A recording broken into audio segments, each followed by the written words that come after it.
Welcome, guys. Thanks for taking time out of your busy day here. I'm Ross Bryant. I'm the Chief of Research here at Phylum, and I get to talk to our three founders today, Aaron Bray, Pete Morgan, and Louis Lang. And we're going to talk about some questions that the company has come up with about how did Phylum get here. So I'm just going to dive right in and ask, I'm going to start with you, Aaron, how you knew Pete and Louis before Phylum. Oh, that's a great question. So, Lewis and I have worked together for, it's probably been like 10 years now at this point. It's been a while. We kind of started working together on the government side, spent a bunch of time doing a bunch of things we can't talk a whole lot about now.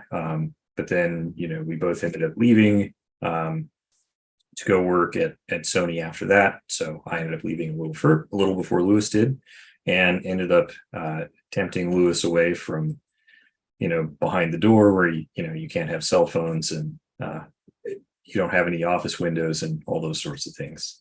We've been working together in some capacity almost ever since then. Even when we kind of parted ways, he stayed at Sony and I left. We've been working on, side projects here and there since then. With Pete, Pete and I worked together at another startup just before we ended up founding Phylum. Super impressed with his abilities there. And so, after he ended up leaving and I ended up leaving, we ended up just having a conversation about some of the things we were working on and, how big of a problem the stuff that we're solving here at Phylum really is. Yeah, let me throw that to you, Pete. How did the reconnection happen on your end? Yeah, so when I met Aaron, I was CTO at the startup, and Aaron joined the team, and right away, could tell he was incredibly smart. Had a great working relationship when I was there, and then when I left, he called me to kind of just noodle on an idea. And I remember it. I had told myself I was going to take a little bit of a pause from startups. Sometimes they can get time-consuming and the challenge, right? But we talked every evening for a week, and by the end, I had put that idea that I was going to take a pause to bed, and got all excited to come start Phylum.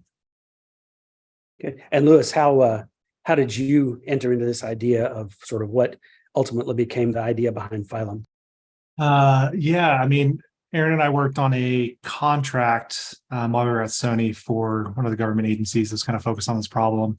They were looking to do something kind of dumb.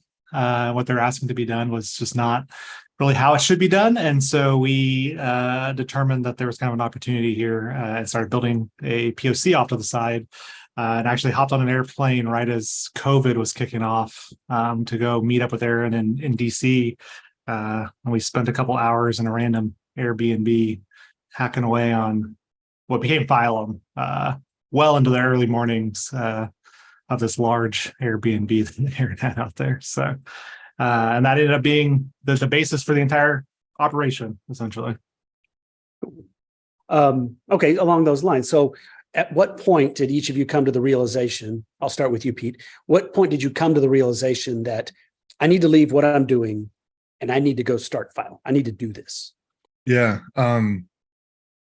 It's something where, like, I kind of came from more of a security research background than software development, and really wrote code to implement attack techniques. And that was really the basis of kind of where my software development background is from. So I was familiar with how dependencies worked and kind of how intrusive and surprising they can be. I wasn't intimately familiar with the depth at the time.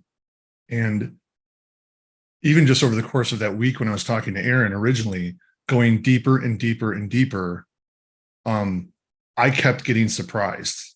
And I've spent my whole life focused on this stuff. And if I'm getting surprised, there's a pretty strong indication to me that, like, other people aren't digging into this as deep all the time. They can't. There's just not enough time in the day. So that, and as we've gone forward with Phylum, it's never stopped. The deeper we go, we still get regularly surprised with how many software dependencies there are, how fast they're released. That entire, the scale of the problem is just really not that intuitive. And if it's not intuitive to people that kind of live and breathe in security, how can it be intuitive to developers, and how can we expect them to just kind of figure it out on their own, right? And it was really for me that realization where it's like, not only is this a problem, but attackers are going to use this for their advantage. Something needs to, be the defense to this. That sounds like a insight that just seems kind of caught you for like it was unexpected. And so I'll turn that into a question to you, Aaron. Have you had any similar unexpected insights that either you didn't think about or you just never knew existed prior to starting Phylum, that being a part of Phylum now has made you realize like, oh, wow, there's actually something here? Well, I think, that realization, that moment of realization kind of came when, Lewis and I were doing some consulting work on that project he talked about. The end customer for that project was, really a little bit more focused on compliance, but they were really asking for something that would help accomplish, even if they didn't quite codify it in the SOW, they were really looking for something that would provide supply chain risk management for all the deliverables and open source assets that they were pulling in and using in mission critical applications.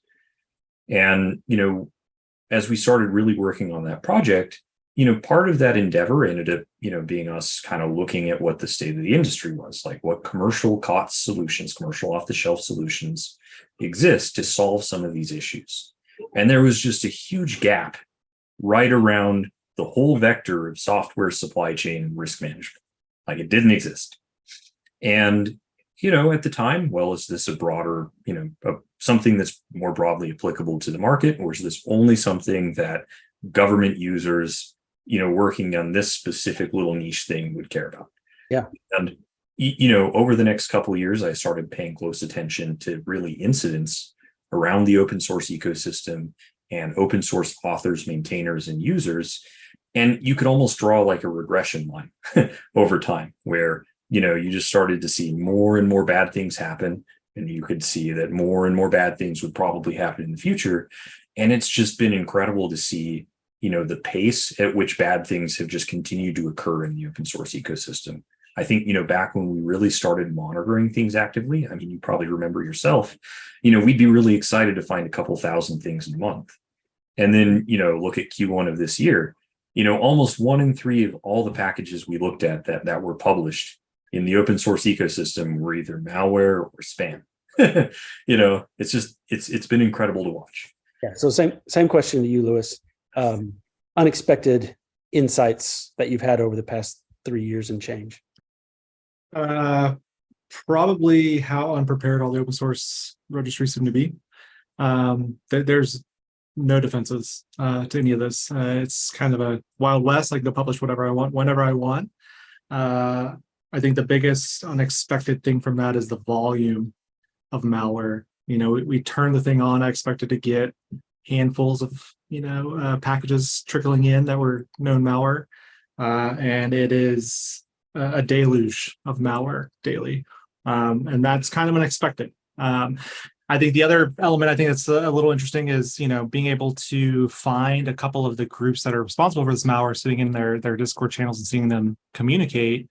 They are discussing their successes, the theft of tens of thousands of dollars of cryptocurrency, credentials, the worst of the worst. And it's very hard, I think, for people to understand that they've been completely breached because their developer carelessly pulled in a package or typoed a package or what have you. It's really like a, landmine that you just happen to step over some days, and some days you don't, except it doesn't blow off your leg. It drops some silent piece of malware on your machine and everything's compromised and you have no idea. Yeah. All right. I've got a couple more questions, but there were also some fun questions submitted. So I'm going to take a break from the seriousness for a moment. This is going to be lightning round style, a la, I don't know, newlywed game. So I guess I'm Bob Eubanks for the moment. Or I guess Bob Ross Eubanks. So with my happy little founders here, let me ask you these things. Let's see. What tools do you hate the most and why? Aaron, quick. Man, what tools do I hate the most and why? I'm probably going to show my age a little bit by saying this, but probably the tool that I hate the most would be Eclipse. Okay. And the why is very apparent to anyone who's ever used Eclipse. All right, Pete, same to you. Anything in Java and JavaScript. Oh, I think we might complete the trifecta here. Lewis, what would your Okay. associated tool be? My first thought was Java. So Okay, be in agreement there. awesome. What's the worst project you've ever worked on that you can talk about? Let's go with you, Pete, first. Uh, trying to reverse engineer an Android pre-trust zone, attempt at trust zone for a mobile virtual network operator because they didn't have control over the handset, but they wanted to control the software. And it was just, yeah, that was hands down worst one ever. Okay, Lewis. Just go with our timesheet keeping application. Okay. Uh, Aaron. Oh man, I think that's a tie between two. There's one project I worked on where, we were supposed to have a guy that was supposed to handle like program management. And, every time you'd send him an email about something, he would like strip off the part that you put in, like your title and your, signature block. He'd paste his own in and forward it on, and then just forward back blindly any response he got back.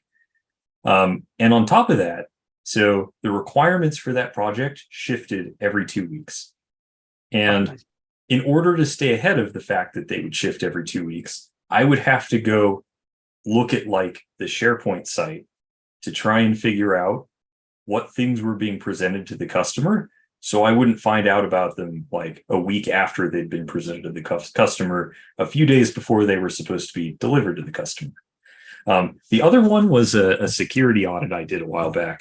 And it was kind of a similar situation to the one Pete described, except they had this like proprietary kernel driver they didn't have the source for. And I had to go like reverse it to figure out what it did and how it interacted with the hardware and stuff. And, figure out if there were any possible problems that could emerge from the way that the code that was interfacing with it would work. Because it had no documentation either. Yeah, that sounds awful. Okay, these are even going to be quicker. So the only answer to these questions is one word, either your name or the name of two other people. All right. Who's the most athletic? Aaron. Pete. Pete. Probably Pete. Lewis. I'm gonna go with myself. My vote is Pete. Who needs the most caffeine in the morning? Pete. Lewis. Lewis. Maybe. Aaron. Me. Majority vote Lewis. Who sends the funniest texts in the group chat? Lewis. We don't really text. Slack, I don't know, Pete, I guess. I don't know. It's Aaron. pretty even. We'll go with Pete. I'm going to say Lewis. Okay.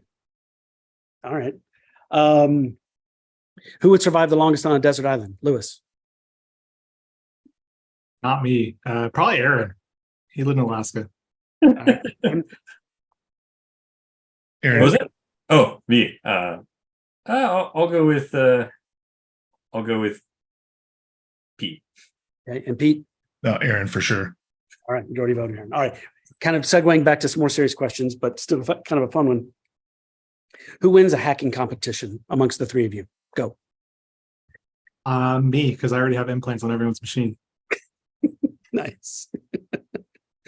I guess the question is, what exactly is a hacking competition? It's an open-ended question, so answer it how you want. I'm going to choose the axe version and involving chopping wood. In that case, I think Pete would win. I would go with Pete in that case, yeah. It would take us, I bet it would be an hour to figure out how to break down what a hacking competition actually is. Yeah. True enough. Okay, so back to a little more, back to the main thread here. Okay, so having three technically able founders, what was the process and was there any difficulty in deciding who fits in what role? Let me start with Pete. No, not really. I don't think so. Like, just from my perspective, like Aaron and Lewis are definitely much stronger software developers than I am as far as like professional software development. So like figuring out how to architect and run that was no competition. And I had more sales experience, I guess, like some more than others. So I kind of like leaned in that direction. So it kind of like scaffolded that way from my view. Aaron, same question. Yeah, I don't think there were, I mean, like at the surface level, that may be true, but I think our skill sets kind of diverge enough in small ways that, it was fairly straightforward to say, who would end up doing what. Lewis? I would say ditto. We started running, and then all of a sudden I turned around and they're not writing code anymore, and we've got a dozen developers, and so it kind of naturally fell into that. All right. Well, let me land the plane with this. So this will be our last question. What's the one thing you've learned about each co-founder that you didn't know before starting Phylum? And we'll go Aaron, Pete, then Lewis. Oh man. Well, I guess I'm up first. So I don't think that I really like learned any net new things about Lewis, because we've worked together a lot previously, before founding the company. I'd say with Pete, I guess it would be how strong his affinity for classical music is. Wow. Right. Okay, Pete, same question to you. With Aaron, I learned that if we have to get up early in the morning, there's not caffeine, there's risk to everyone involved. With Lewis, first so we worked together for like a year and a half before I actually met him in person, because we started Phylum right when COVID was going, which was fortuitous. There's nothing else to do during COVID. Might as well work on the early days of a company. But I remember when I first met Lewis, everything had been over like video chat, and then I realized he's a giant. He's like 6'9" or 6'8", 6'5", I don't know, whatever. He's taller than me, which means he's a giant, and that shocked me. But then also, he has an intense love of Whataburger. Yeah. That's two sense. Yeah. All right, let's yeah. close it out. Yeah, I think ditto for Aaron. We worked together for so long that there's not really much else, to learn there. Similar for Pete, when I met him, he's enormous. The dude is like, I don't know, like Incredible Hulk, just a massive, strong dude that you don't appreciate over video chat. So I might have a little bit of height on him, but I think he has, 10 times strength on me. And it's very apparent when you see him in person. So that was surprising, I think. So if Phylum ever needs to step into the octagon, Pete's our guy. Oh yeah. And when we were walking around the Riverwalk, I think I even commented like, man, I feel like I got a personal bodyguard here walking with me. No one's going to mess with us. Awesome. Well, this has been great, guys. I really appreciate the time. I know you're busy. Thanks for everything. And we'll close this out with see you later. Thanks so much for doing this for us, Ross. Yeah. Thank you.